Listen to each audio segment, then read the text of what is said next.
Seguimos en Cosa Pública 2.0 y vamos a la línea telefónica para saludar y agradecer enormemente a Mary Peñalosa, coordinadora de la coalición de extrabajadores y trabajadores de la industria electrónica nacional. Le agradecemos que nos tome esta llamada. Mary, muy buenas tardes, te saluda Rubén Martín. Hola, buenas tardes. Muchas gracias, Mary Peñalosa, por atender esta llamada. Bueno, pues hace tiempo que no hemos conversado contigo y nos gustaría, en el marco del Día Internacional del Trabajo y para que nos digas qué representa para el CETI en esta fecha, primero, ¿qué es la coalición de extrabajadores y trabajadores de la industria electrónica? ¿Qué representa este esfuerzo de organización de trabajadores de esta industria? Pues para nosotros, la CETIEM es una organización de trabajadoras y trabajadores activos de las empresas electrónicas que hay aquí en la zona metropolitana. Uh-huh. Nosotras nos organizamos para defender los derechos de nuestros compañeros y nuestras compañeras y para capacitarlos en el conocimiento de sus derechos.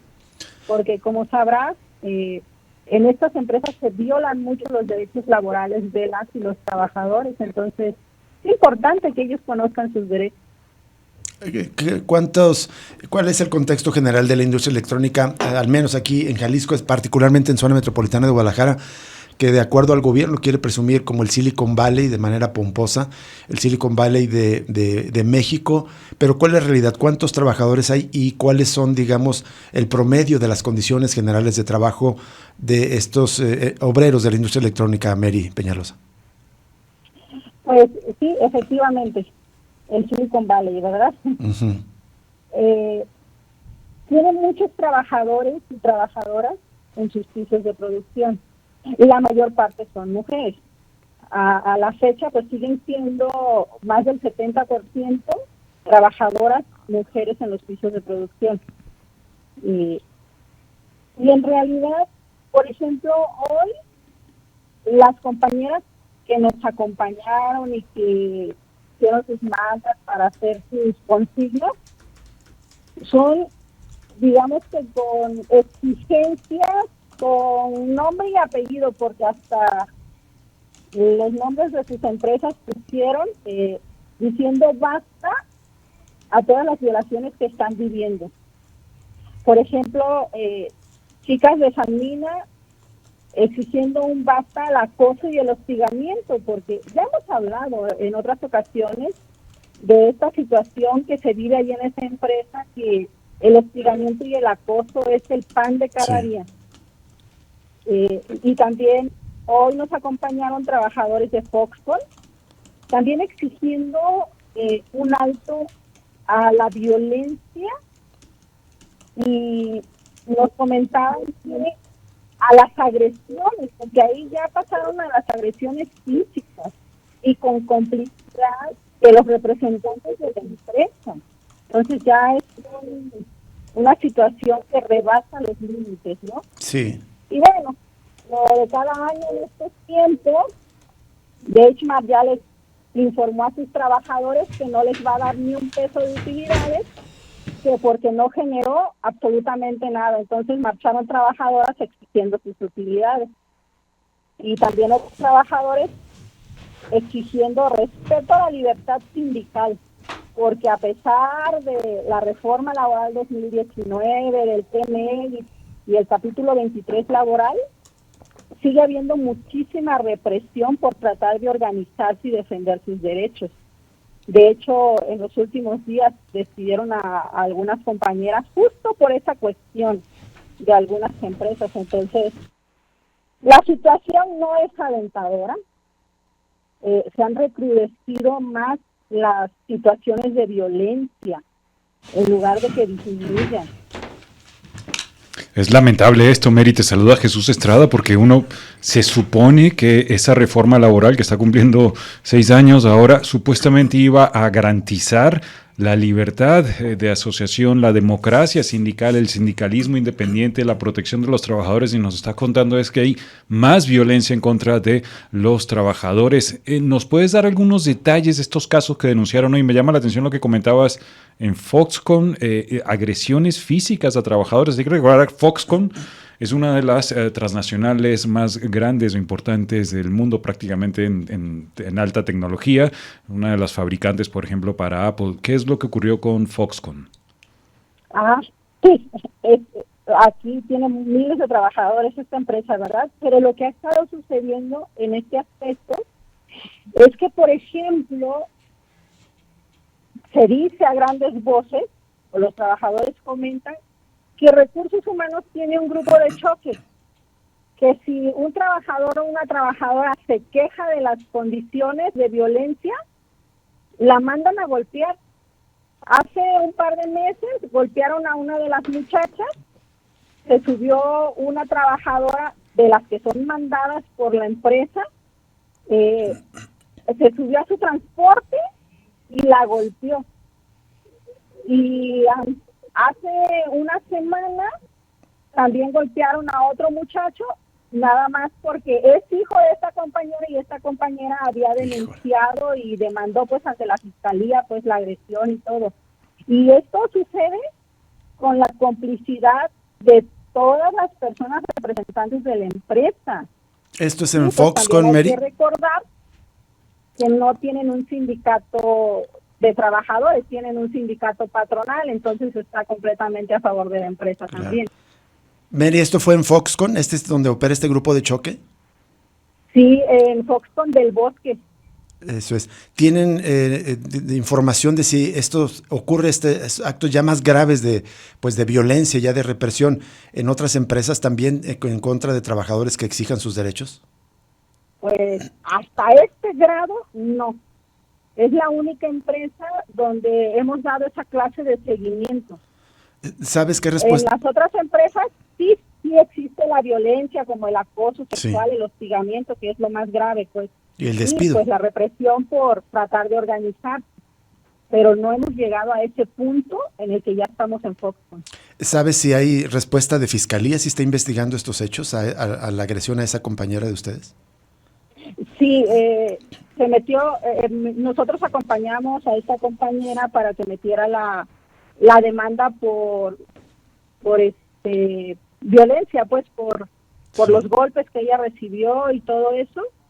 Y también se metió una demanda ante la Profedet, que supuestamente está corriendo pues en el tiempo, entonces todavía no hemos tenido alguna respuesta de que ya hayan llegado a alguna conclusión.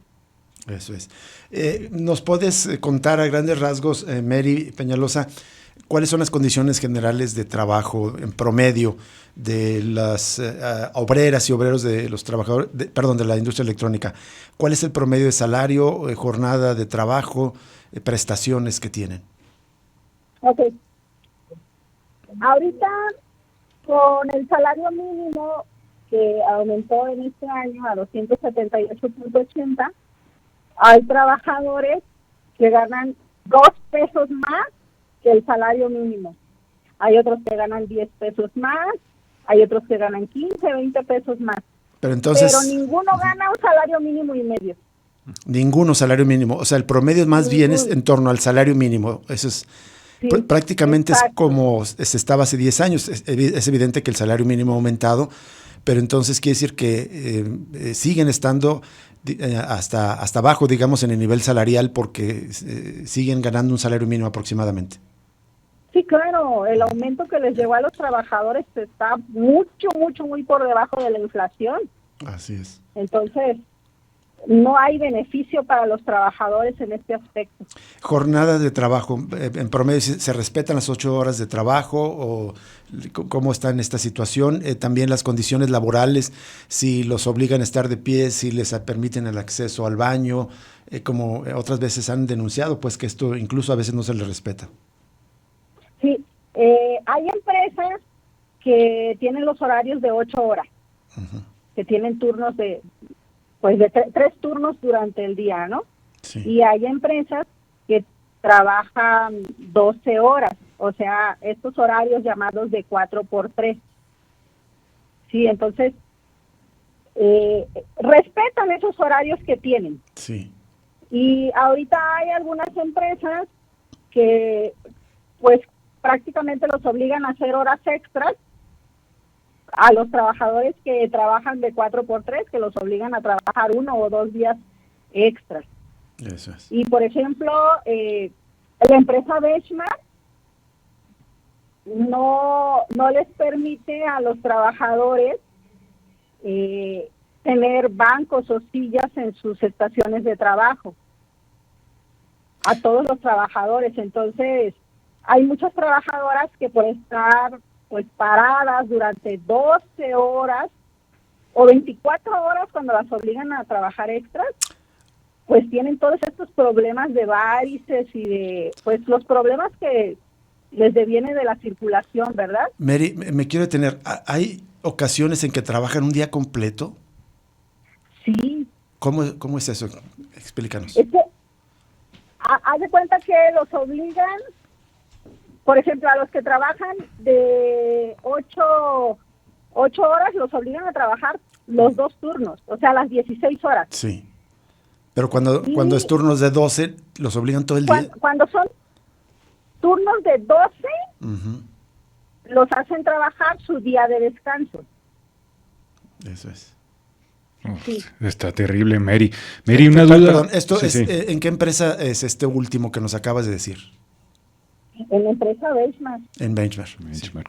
Mary, Sí, sobre... la verdad es que ahorita, déjame te cuento que han contratado líderes de producción que tienen, o sea, que son inhumanos, vaya. Mary, una duda sobre el trabajo de pie que los obligan a estar parados. Se supone que hace poco entró en vigor o se aprobó una ley llamada la Ley Silla que justamente prohíbe el obligar al trabajador a estar toda la jornada de pie, ¿no? Pues te voy a contar un pequeño anécdota que me contó uno de los trabajadores de Benchmark. Hay una líder de producción ahí llamada Paula, que las trabajadoras le pidieron silla precisamente porque 12 horas de pie es demasiado cansado para ella. Y lo que ella contestó, en palabras textuales de lo que ella te dijo, te voy a decir: a mí me vale madre lo que haya dicho la ley, pero si yo no quiero darte silla, yo no te voy a dar silla y no hay nadie que me obligue a hacerlo. Terrible. Nos mencionaste que no en Benchmark es donde no les dan este banco, esta silla. ¿Ocurren también en otras empresas? Hay otras empresas donde, debido a la estación de trabajo de las trabajadoras, sí no les han permitido, como las áreas, por ejemplo, de SMT, que son donde trabajan todo el tiempo paradas y tienen que andar corriendo todo el día. Sí. Ahí sí les dijeron, como en Sanmina, en Flex, en Jabil, que no era posible darles silla. Eso es. Pero a la mayor parte de los trabajadores sí, en casi todas las electrónicas. Mary, aprovechando el contacto también, solo un comentario rápido. Hay que recordar que Setien nació hacia el 2007 en el marco del cierre de una empresa, de una planta de Hitachi que cerró aquí en El Salto para llevarse la producción a Filipinas. 4.500 trabajadoras quedaron desamparadas.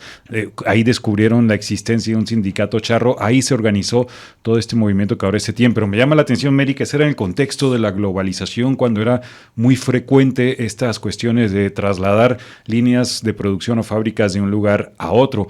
Hoy en día, ya tantos años después, ya está en duda, digamos, y muy cuestionado ese modelo de neoliberalismo económico, entre otras cosas, como lo ha utilizado Donald Trump en su campaña por el cierre de fábricas en Estados Unidos. Pero actualmente, Mary, en este contexto ahora de guerra de aranceles, de luchas por el supuesto nearshoring o atracción de fábricas nuevas, ¿cómo se encuentra la clase trabajadora en estos debates y cuestionamientos sobre el capitalismo y su futuro? Pues fíjate que nosotros, comentando en las reuniones con las muchachas trabajadoras, estaban preocupadas en un principio de que sí fuera a pasar esto, de que se fueran los proyectos y eso, pero no. Fíjate que han estado incluso llegando más proyectos a las empresas. Entonces, eso da como un alivio, digamos, que de entrada, porque garantiza pues que va a haber trabajo y que no se van a ir los proyectos hacia otros lados. Así es. Mary, ¿y cómo van los esfuerzos que han intentado en otras ocasiones desde esta coalición de extrabajadores y trabajadores de la industria electrónica de formalizar un sindicato ya independiente en alguna empresa o de la industria en general? Mira, de eso no te puedo contar, pero muy pronto les daremos una sorpresa. Muy bien, esperamos que sea. Lo que sí te puedo decir es que nos hemos estado organizando en la Casa Obrera Jalisco, sí, capacitando trabajadores, concientizándolos en el conocimiento de todo este tema que tiene que ver con el sindicato y lo bueno que es tener un sindicato. Entonces, pronto les informaremos de eso. Perfecto. Buena noticia. Mary, una última pregunta de mi parte es, ¿cómo han sentido que se encuentra la autoridad en materia del trabajo, el trabajo en la Secretaría del Trabajo y las juntas de conciliación, tanto en el gobierno anterior de Jalisco como en el gobierno actual, considerando que hay una participación enorme de empresarios en el gabinete de Enrique Alfaro y, por supuesto, ahora en el de Pablo Lemus, quien viene del sector empresarial, de la Coparmex? ¿Cómo está la justicia laboral en este momento? Ay, pues, ¿qué te puedo decir? Pésima. Con esta idea de la paz laboral que anduvo promoviendo Alfaro y que ahora promueve su sucesor, pues imagínate cómo están las cosas. Si antes, para nosotros como trabajadores, exigir el respeto de nuestros derechos era difícil, ahorita mucho más. Porque déjame te digo que, bueno, la semana pasada fui al Centro de Conciliación Laboral y los conciliadores completamente a favor del patrón, haciéndote creer que la miseria que te estaban dando de 45% de liquidación para un trabajador era lo que te corresponde. Terrible. O sea, con esta idea de que no haya demanda, hacen de una y mil formas para convencer al trabajador que lo que le está ofreciendo a la empresa, a pesar de que ellos saben que no es lo que les corresponde, tratan de convencer al trabajador de una y mil formas para que acepten. Entonces, imagínate cómo están las cosas. Sí. Terrible. Mary, pues te agradecemos esta tarde que nos hayas tomado la llamada en conmemoración tan importante Día Internacional de los Trabajadores, que justamente nos comparta las condiciones reales de las obreras y los obreros de la industria electrónica organizados en la coalición de extrabajadores y trabajadores de esta industria. Y si nos permites, cuando ya puedas darnos esa noticia, nos encantará pues abrir los micrófonos de Radio Universidad de Guadalajara para darle a conocer al auditorio. Muchas gracias, Mary. Claro, van a ser de los primeros que se enteren de lo que andamos cocinando. Nos dará mucho gusto tener la primicia, Mary Peñalosa. Muchas gracias. Sí, claro que sí. Buenas tardes. Gracias a ustedes. Al contrario, Mary Peñalosa, coordinadora de la coalición de extrabajadores y trabajadores de la industria electrónica nacional. Estamos tan acostumbrados, digamos, a esta idea del consumismo y de la vida moderna que a veces poco reparamos realmente cómo es que tenemos los objetos que utilizamos cotidianamente. Y bueno, una parte importante de las, a lo mejor no la pieza completa, pero es una pieza, casi estoy seguro que de un celular, de una pantalla, de un ordenador, de una laptop, de un aparato médico, de un automóvil, pues se produce aquí en la industria electrónica, en el corredor, especialmente el corredor industrial del Salto y zona metropolitana de Guadalajara, y son producidos por estas especialmente obreras, trabajadoras, y bueno, lo que acaba de escuchar, bajos salarios, presiones, acosos, no te dejan sentar, incluso la represión, eso es un hecho gravísimo, represión, un grupo de choque de una empresa Benchmark, impulsada por recursos humanos. Te quejas, lo golpearon a esta mujer trabajadora y luego a su hijo. Me parece muy lamentable que en este contexto ahora de guerra arancelaria y de atracción de inversiones también creo que están dejando especialmente más vulnerable aún al sector trabajador de parte de las autoridades y a escala estatal. Recordar lo que acaba de decir Mary, además que pues, en los gobiernos, sobre todo encabezados por empresarios, hay una mayor desprotección de los trabajadores. Vamos a la pausa y vamos a regresar para contarle todo lo que tiene que ver con la crisis por desaparición de personas. El gobernador Pablo Lemos dio a conocer una noticia importante, se la compartimos al regreso del corte.